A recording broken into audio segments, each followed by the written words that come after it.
Сәлеметсіздер ме балалар? Отыра қойыңдар. Балалар, бүгінгі сабағымыздың тақырыбына бастамас бұрын ерлік, батырлық туралы мақал қандай мақал матер білеміз? Соны айтып өтсек, кәне кім бастайды? Талтайда достар.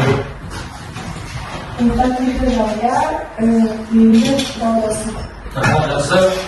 Айтым Зарина. Батыр болса жаман назар дейсің, бай болса ерлік қылмайды. Олар енді баласы 15-інде басында, 10-дан жетіп алғанса 30-да жасында. Ердің ердің ойында, ердің ойында. Жақсы. Несақай?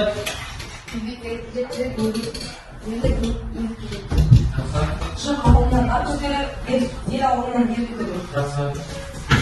Баяғы қамсыз келеді, ердің қамсыз. Жақсы балалар. Бұл бізде бұл мақал мәтелдердің барлығы ерлік, батырлық, патриоттық мақал мәтелдер. Иә балалар, жақсы жарайсыңдар.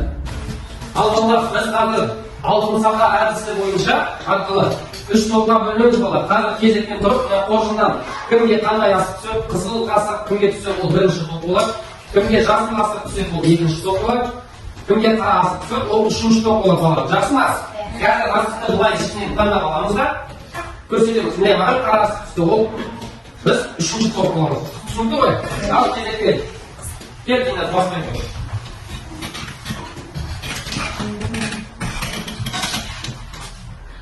Қара асық түсті. Жақсы.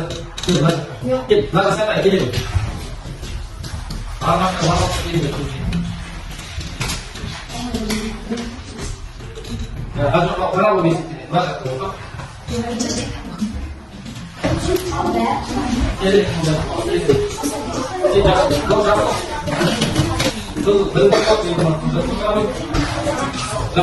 Балалар, біз тобымызды анықтап алдық. Енді топтың атаулары. Бірінші топ жаңағы қоржын тобы болады сендер.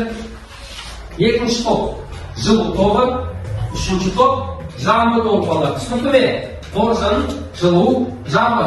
Және балалар енді өздерінің топ араларында, топ мүшелері өздерінің топ басшыларды сайлап аласыңдар балалар. Жақсы ма?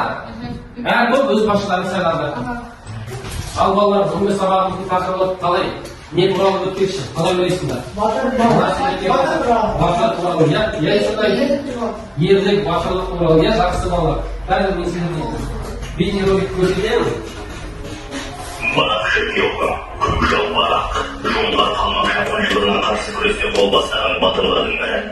Орта жүздің Найман руының еңбекте көкжарлы алдынан шыққан, қазір шығыс Қазақстан облысының Күршім ауданында дүниеге келген.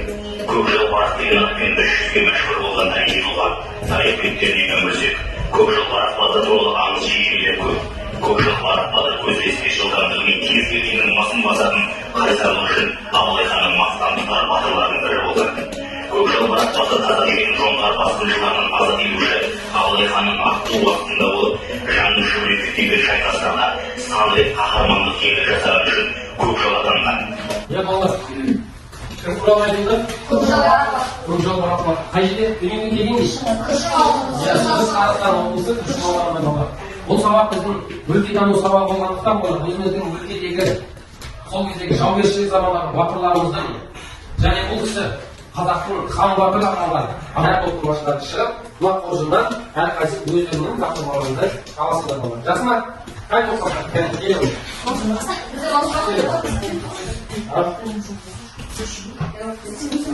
Тапсырма қарап батырдың баланы шақыр. Келіңіз, Нұржан, келіңіз. Бұл мәтіндер Барақ батырдың ерліктері туралы.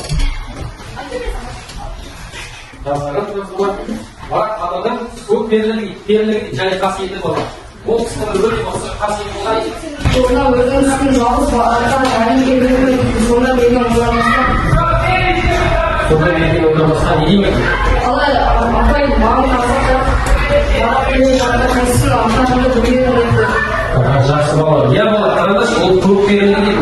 Қасиеті, көкжал барақ жауға келе жатқан кезде, жау жүрсәне, мерген, апайыңыз не дейді оның өзі? Сода гипноз сияқты ғой. 40 көкжал барақ келе жатқан қайсысын атап білмей, аңғаны болып, көкжалдың қасарында келіп қалғанын білмей қалған екен олар. Ал балалар, әр топтың жауаптарына осы асықпен, алтын сақамен, алтын асықпен бағаланатын боласыңдар балалар. Әр берген топ барлықтары жақсы жауап бердіңдер. Қоржын тобы, 4 асықпен, жылу тобы, 4 асықпен, және ең үздік жауап бұл жабу тобы 2 асықпен бағаланады. Сабағымызда қорытындылай келеді. Біздер және топ, әр топтың атауларын айтылды ғой. Әр топтың атаулары қоржын, жылу, жабу дейді. Сол жылу дегеніміз не, қоржын дегеніміз не?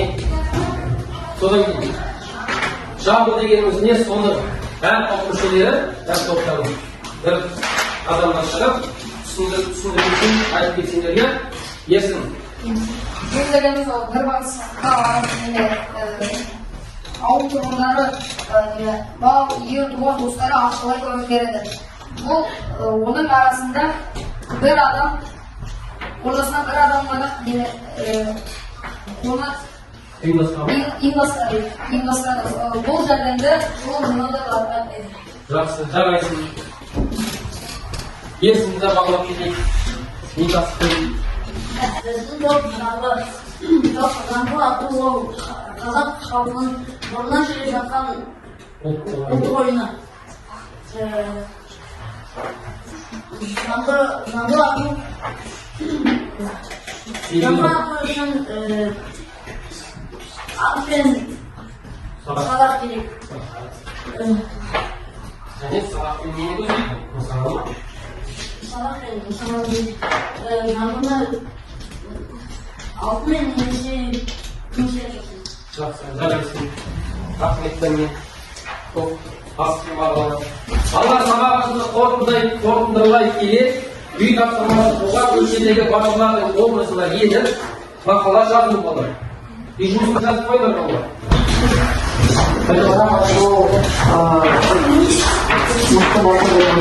Сабақта кім туралы не есті болды соны айтып кетті. Бүгінгі сабақта маған басты сұрау өтті. Ол қай жерде туылғанын және де оның ұрпағын туралы және де оның ұрпағын. Бүгінгі сабақта болған ба? Ерсін.